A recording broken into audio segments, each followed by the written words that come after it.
Hello, and welcome to Past, the podcast about those who would never rule. I'm Veronica Fortune, and this week's episode is The Mortimer Claimants, a bit of a descent into madness. Welcome to the first episode of this mini-series, or not so mini-series, that isn't about one of Edward III's children. This episode will do a lot to cover the events that led up to and directly followed Henry IV becoming king. With the death of John of Gaunt, Richard II lost his great protector. He had burnt all the bridges that could have saved him by banishing his cousin, Henry Bolingbroke, having his uncle, Thomas of Woodstock, killed, and just in general ignoring the advice of his elder statesmen. For sources, I will be taking a big dive through the Encyclopedia Britannica. The Mortimer family's website, which I do recommend looking at, and I'll include a link in the episode notes, and the article Widow and the Ward, the Feudal Law of Child Custody in Medieval England from the Spring-Summer 1976 Journal of Feminist Studies by Dr. Sue Sheridan Walker. Since these four are all minor players, they don't get books about them, or in the case of this show, their own episodes. There will be a post on Instagram, Facebook, and Twitter that includes a family tree with notes. Again, the Mortimer family's website was very helpful. Please check this out, because the Mortimers were the worst at using the same name for everyone. I wish I were kidding, but for multiple generations, first and second sons were named either Roger or Edmund. As I've mentioned in earlier episodes, and as many of you will know from general history, Henry Bolingbroke usurped the English throne on the 30th of September 1399, overthrowing Richard II, his cousin. According to Edward III's entail, Bolingbroke, as the son of John of Gaunt, was next in line to the throne after his usurped cousin. But Edward III hadn't been king since 1377, and Richard II had been an adult in all senses since 1385.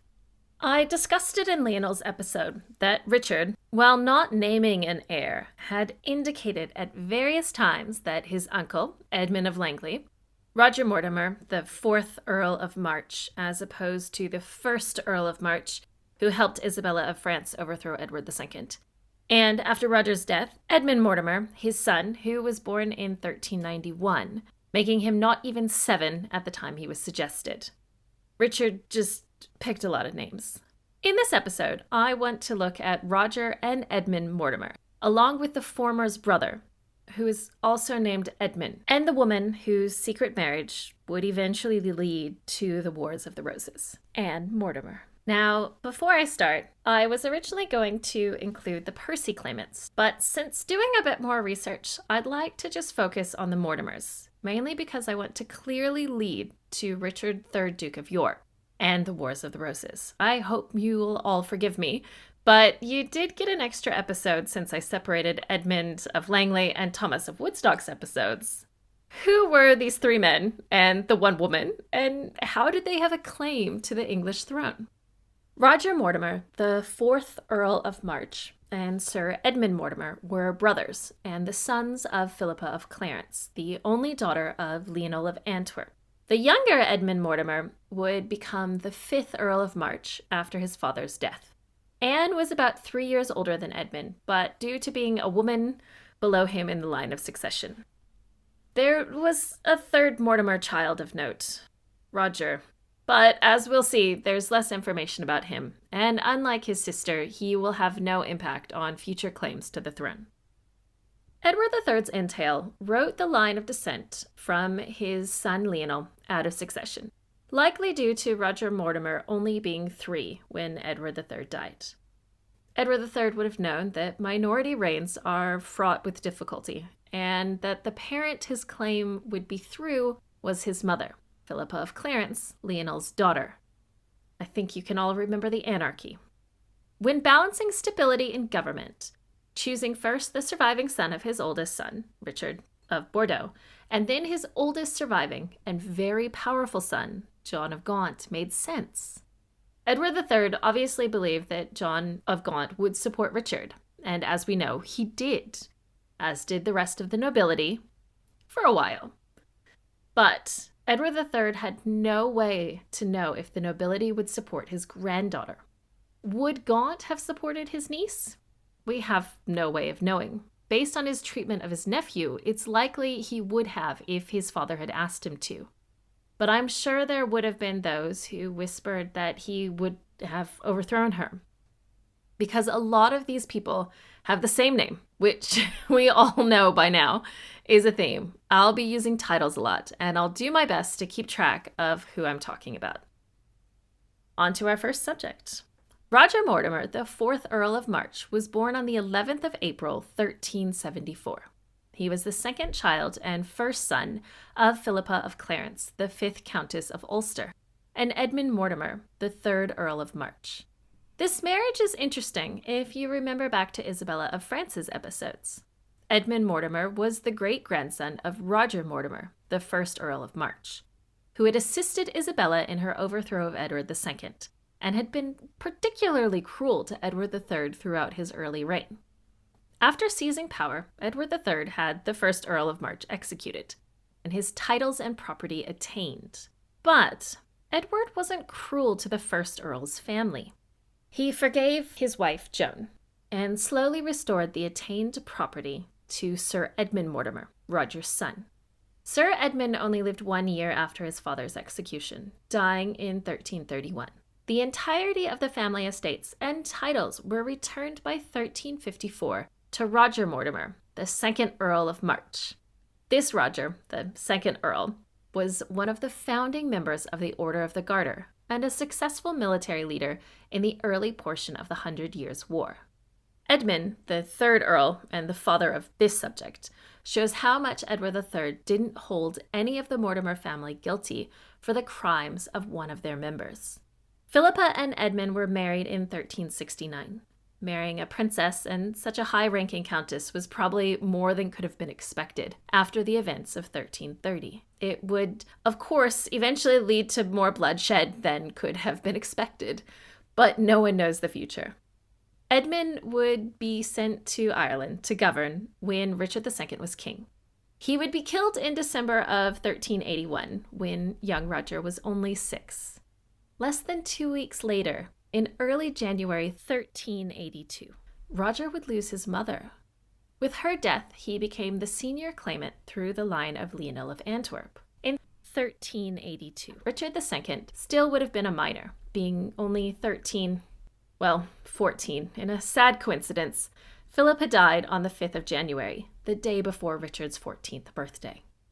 While he had been treated as an adult since his ascension, it's likely a will or intel written by him wouldn't hold up, especially not without the support of his uncle Gaunt. So even if he named the young Roger his heir, Roger was unlikely to succeed.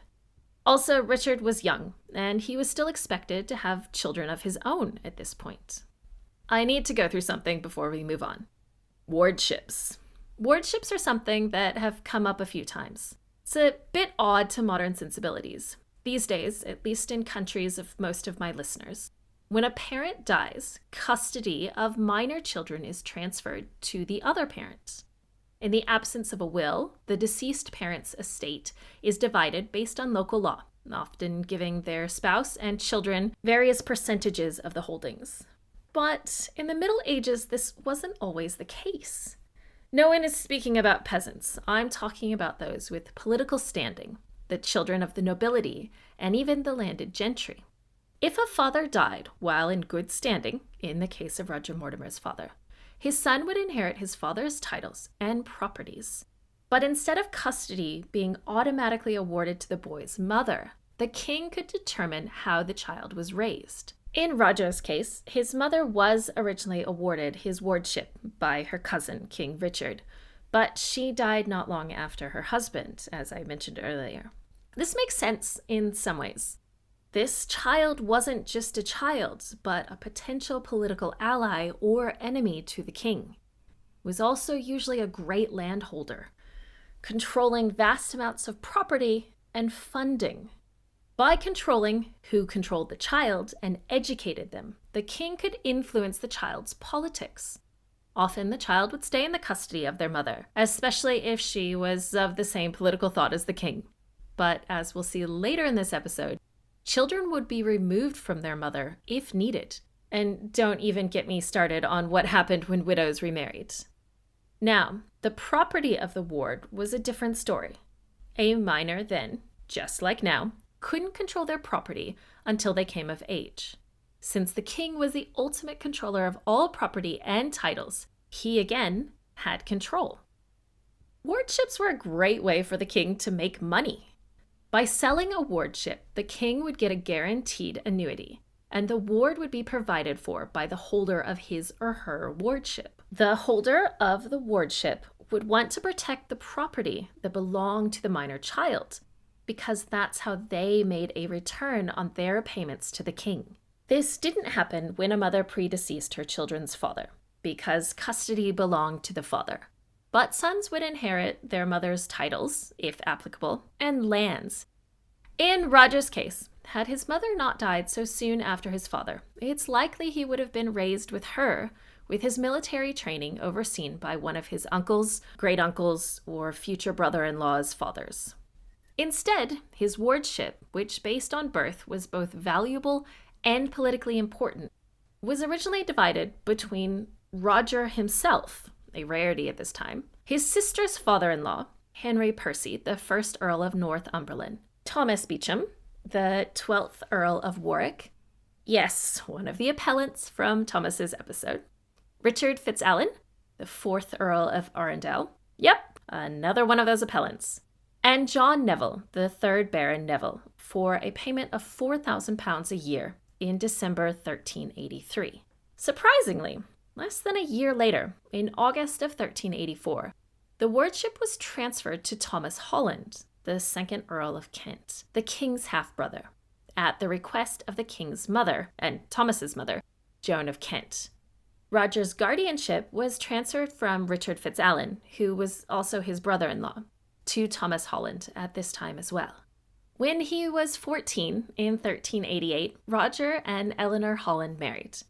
Eleanor was the daughter of Richard II's oldest half-brother, Thomas, the one who held Roger's wardship.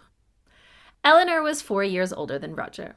They would have their first child, Anne, in 1390, followed by Edmund in 1391, Roger in 1393, and Eleanor in 1395. Roger, our subject, not his at the time unborn son, was knighted in 1390. In 1392, when Roger was of age, Richard II appointed him his Lord Lieutenant in Ireland. Roger had acted in this role earlier in 1382 as a minor, but his illegitimate paternal uncle, Thomas Mortimer, acted in his stead, since we don't usually let children act in government roles, right? Like his maternal grandfather, Lionel, and his father, he struggled with the Irish leaders. Because in shocking news, having an external power trying to control your native land isn't popular. Due to his presence in Ireland, he had little political impact in England. Though the one big chance he had to participate in English politics, he stumbled a little. His paternal uncle, the aforementioned Thomas Mortimer, assisted Henry Bolingbroke at the Battle of Raidcock Bridge, killing one of the 3 casualties, Thomas Molyneux. Roger was ordered to arrest his uncle in 1397 as part of Richard II's purge of those who had stood against him. Roger apparently decided to just pretend the papers got lost in the post. As many of you can imagine, Richard II was unimpressed by this and accused Roger of helping his uncle avoid justice. Just to avoid leaving you hanging, Thomas Mortimer fled to Scotland, where he likely died in 1399. I feel like everyone died in 1399. Is it just a computer simulation since then? After upsetting the king by avoiding arresting his uncle, Roger further upset Richard II by appearing in Parliament. Well, not just appearing in Parliament, that's expected of a member of the Lords, but by being greeted by rather excited fellow members, some even dressed in his colors. After upsetting the king and raising the king's growing anger, he returned to Ireland, where his brother-in-law, Thomas Holland, Eleanor's brother, who shared his name with their father, was ordered to capture him. The younger Thomas Holland failed, sadly not due to any cunning on Roger's behalf. And we'll find out what happened to Roger after this break. Instead, during a skirmish in Ireland on the 20th of July, 1398, while possibly wearing Irish garb, a clear violation of the statutes of Kilkenny, Roger was killed. He was 24, and it's likely his killer didn't realize who Roger was. Remember, he was wearing Irish garb. He was succeeded by his son Edmund, who I will get to in a few minutes. Roger was never likely to be king, but it does appear that he was liked and may have been a more popular king than Richard II. I think he would have been unsuccessful, simply because he would have lacked the support of John of Gaunt or Edmund of Langley. Gaunt would not betray his king, and Edmund wasn't ready to back any horse until he knew they could defeat the king. And Roger wasn't the person to do that. Roger's younger brother, Sir Edmund, the second subject of this episode, was a very different man. This Edmund was born on the 10th of December, 1376, the fourth surviving child of Philippa of Clarence and Edmund Mortimer, the third Earl of March. Roger saw to it that his brother was financially cared for after their parents' passing. Edmund wasn't even 6 when his father died, and barely 6 when his mother died. When Roger died, Edmund made sure to supervise his young nephew and namesake's education. Edmund was a supporter of Henry IV, at least originally. In 1399, when Henry took power, Edmund was 23, and his nephew, the younger Edmund, actually had a better claim to the English throne as the great-grandson of Lionel of Antwerp. It's important to remember that this claim was yet again only theoretical. If you've listened to my episodes about Robert Curthose and Empress Matilda, the Normans pretty much became king by securing the treasury and convincing a high-ranking bishop to crown and anoint them. Once Matilda's son, Henry II, became king, the first transition from father to son, Henry to Richard, was simple and straightforward. But after that, it became messy. Theoretically, when Richard died childless, his younger brother Geoffrey would have been next in line. But Geoffrey predeceased both Henry and Richard. However, Geoffrey's son Arthur was still alive and should have become king next. But as I've told you in other episodes, Richard's youngest brother, John, usurped the throne and was crowned. From John, though, there had only been father-to-son inheritance of the throne. John's son Henry III to Edward I, and then to Edward II, and finally Edward III. Richard II not being usurped by his uncle was a great test of the idea of royal inheritance being passed through an heir who predeceased his father, in this case Edward III, through the Black Prince to Richard II. As discussed in Lionel's episode, when arguments occurred during Henry VI's reign, generations after this, the ecclesiastic courts basically told the royal family to sort it out themselves. So while there was a system for inheritance outside of royal circles, at the end of the day, royalty just went with what the previous king had asked for if there wasn't an obvious heir.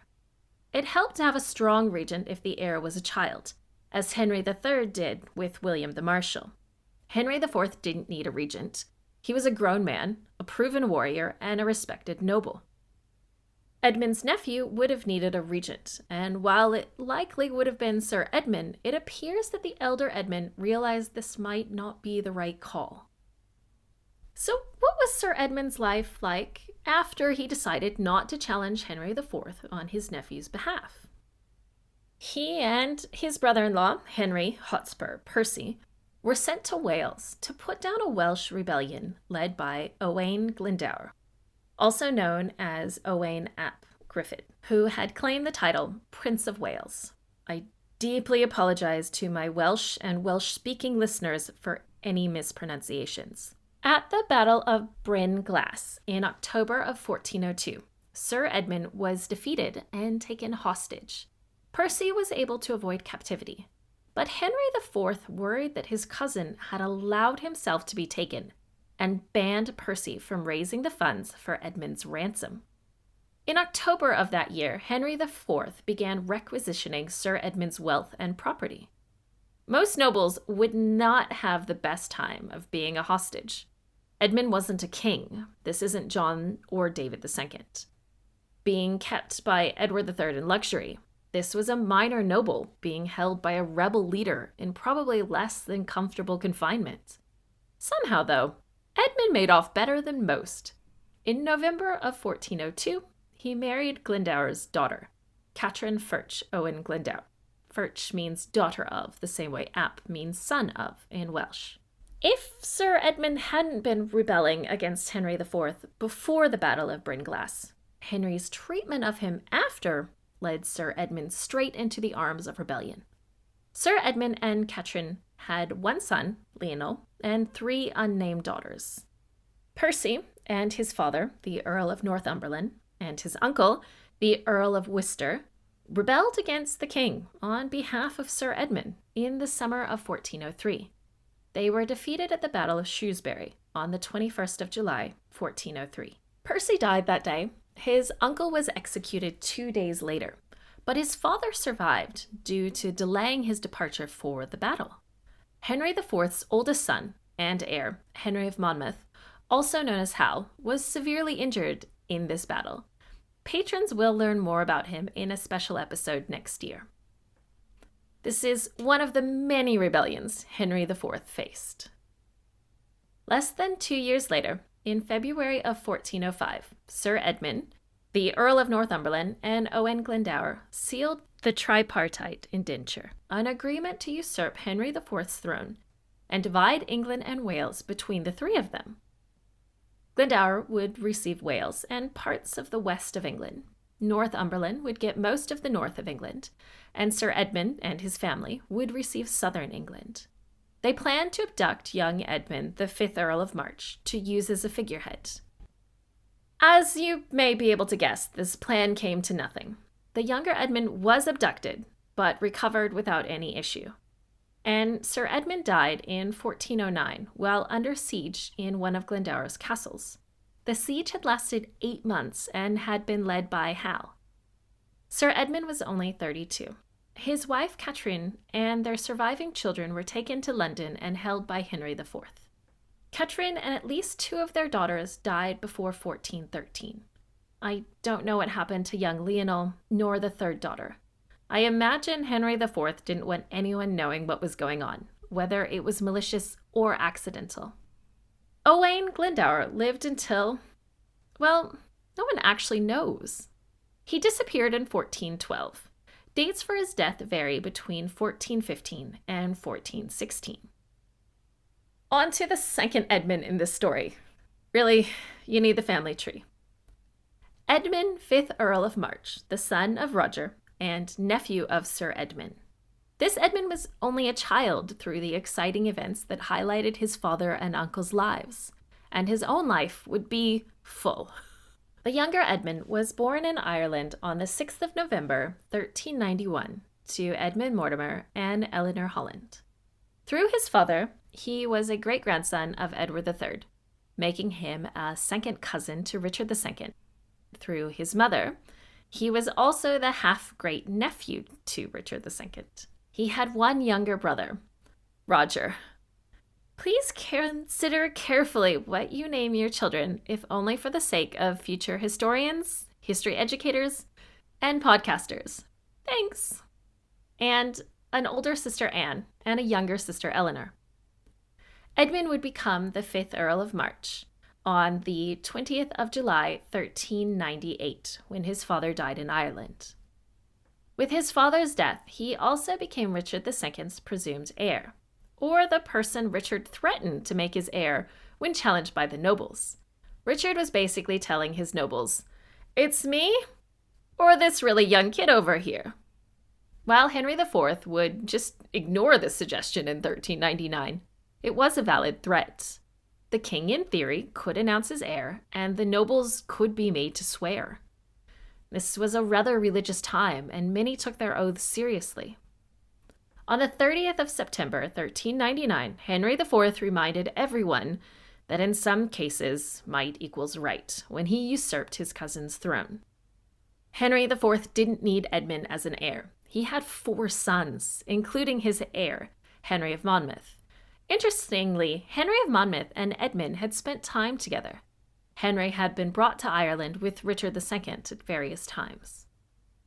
Henry IV could easily have had Edmund and his younger brother killed. Oops. History is filled with examples. Henry I locked Robert Curthose away for decades and continued to fight Curthose's son until said son's death. King John had his nephew Arthur murdered. Years later, Richard III will be accused of ordering the deaths of his nephews. Though some historians think this isn't the case, I'm still on the fence and want to read all the evidence. Instead, Henry IV had his two young cousins moved into the custody of Sir Hugh Waterton, where they were raised with two of Henry's children, John and Philippa. Edmund didn't participate in any of the rebellions instigated by either of his uncles, Sir Edmund or Percy. He was 14 in 1405, and it probably would have been obvious if he had been involved. While he was abducted and quickly returned, Henry IV needed to make sure he was better protected and placed him under the care of Sir John Pelham until 1409, at which point he and his brother were given into Henry of Monmouth's care. Sadly, Edmund's sisters were not well cared for. They had remained in their mother's custody until her death in 1405. After that, they were not kept in circumstances befitting the daughters of an earl. In 1413, when Edmund was 22, Henry of Monmouth succeeded his father as Henry V. He released his cousin and granted him control of his estates. Sometime in that year, his younger brother Roger died. In 1415, he married his second cousin, matchmaking at family reunions again, Anne Stafford. Anne was the daughter of Anne of Gloucester, making Anne Stafford the granddaughter of Thomas of Woodstock, Edward III's youngest child. While the couple had received papal dispensation, they hadn't received royal approval, and Henry V fined them a large sum.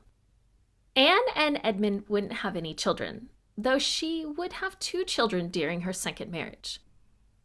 Oddly, it seems the couple wouldn't have a chance to have children, as we'll see in a moment. Edmund was loyal to his cousin throughout Henry V's reign. He supported Henry's resumption of war with France in 1415. At around the same time, he was informed of a plot, the Southampton plot. The plotters, including his brother-in-law, Richard Conisbrough, the 3rd Earl of Cambridge and Mortimer's husband, planned to take Edmund to Wales and declare him king there before invading England while the king was in France. On the 31st of July, Edmund informed the king of the plot.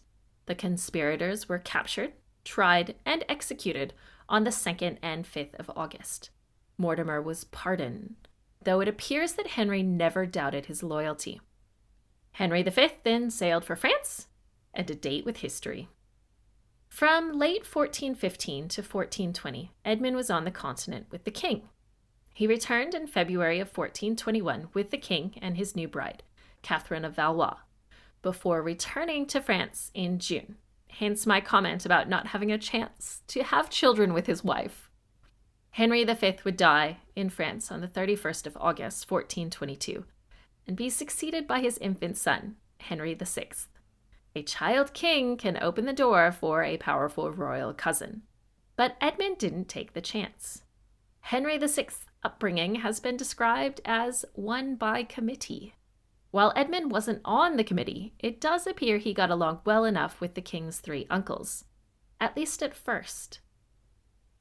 He was appointed lieutenant in Ireland in 1423, but remained in England.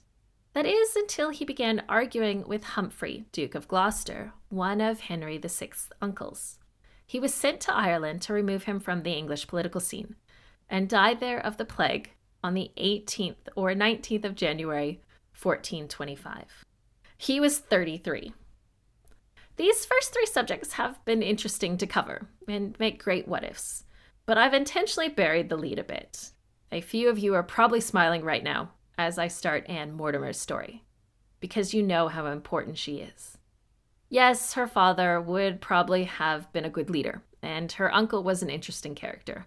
Her younger brother had a tiny chance of being king. But Anne, well, through Anne, we get the Wars of the Roses. Sadly, because she was a woman, her story isn't as detailed or as long as her male relatives, both because women weren't written about enough and because biology. Anne was the oldest child of Roger Mortimer and Eleanor Holland, making her a great-great-grandchild of Edward III and the great-granddaughter of Lionel of Antwerp, Edward's second surviving son. She was born on the 27th of December, 1388. As I mentioned in her brother's story, after the death of her mother in 1405, her circumstances were much diminished, and she lived in something similar to genteel poverty. She would have been an adult, but not able to make her own decisions due to being a woman. But she didn't let that stop her. In January of 1408, she secretly married Richard Conisbrough, the 3rd Earl of Cambridge, the younger son of Edmund of Langley, the 4th surviving son of Edward III. This marriage was like her brother's, without the king's consent. It also lacked any parental consent and papal dispensation. The couple received retrospective dispensation on the 23rd of May, 1408. Anne and Richard would have 3 children. Isabel of York in 1409, Henry of York likely in 1410, but I can't find a precise date. He would die young. And Richard of York on the 22nd of September, 1411. Sadly for Anne, and many women throughout history, her 3rd pregnancy was her death. She died on the 22nd of September, not long after her youngest son's birth. This youngest son, though, who became the 3rd Duke of York in 1425. He would be restored to his father's titles a year later. I'll stop myself before I completely spoil his episode, which will be coming in the new year after I've had a visit to France. On the show, not in real life. That would be exciting. While these 4 were highly unlikely to ever rule, they were interesting to explore. Sir Edmund is the one that most surprised me. I knew there had been Welsh uprisings throughout the period of the 100 Years' War and the Wars of the Roses. But it was fascinating to read his story, and I'm glad I've gotten to share it with you. I really hope this has set up the Wars of the Roses well. I was interested in how the claims that created the Yorkist claimants and the Lancastrian claimants came about. I wanted to make sure this was shared before I jump into Richard of York. Next week, though, I'll be taking a break from people and giving you an episode all about chivalry. I hope you'll join me for this. I want to let you know my plans for the coming weeks. The chivalry episode will be my last of the year. I need to get ready for Christmas and New Year's. And with 3 young children, this can be a lot of work. Plus, I have a plan to expand the show a little that I need to get started on. You will like this plan. At least I hope you will. And you'll learn all about it in the new year. Patrons, you will get a sneak preview of everything I'm working on over the coming weeks, including an early release. I'm really excited for this next step. Don't worry, normal subject episodes will still be coming on a weekly basis because this is what I love doing. I'll see you all next week. Thank you for listening to Past. I can be found on Twitter, Instagram, and Facebook at PastPod. That's PASSEDPOD. Please feel free to email me at pastpod@gmail.com. I have a Patreon that can be found at patreon.com/pastpod.